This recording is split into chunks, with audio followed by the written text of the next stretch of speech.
কারণ বাসা থেকে আসার পর এরকম ভাবে টাকা চাওয়াটা এটা আমাদের কাছে লজ্জিত একটা বিষয়।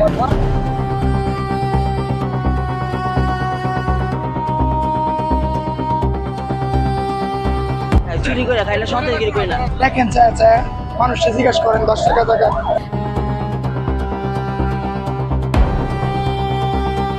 বয়সী এক ছেলের কাছে বলতেছে যে প্যান্ট খুলে দাও হয়তো টাকা দাও।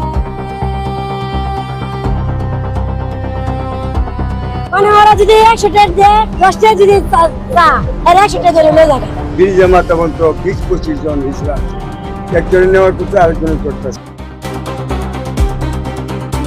আমরা যারা স্টুডেন্ট আছি আমরা এই বিষয়টা অনেক বেশি হ্যারাস হই, কারণ বাসা থেকে আসার পর এরকম ভাবে টাকা চাওয়াটা এটা আমাদের কাছে লজ্জিত একটা বিষয়। ওরা সব জায়গায় ঘুরতে আমার এক কিছু বলতেছে যে আমি তো প্রশাসনকে ঘুরতেই ডাইরেক্ট এভাবে আমার বলতেছে।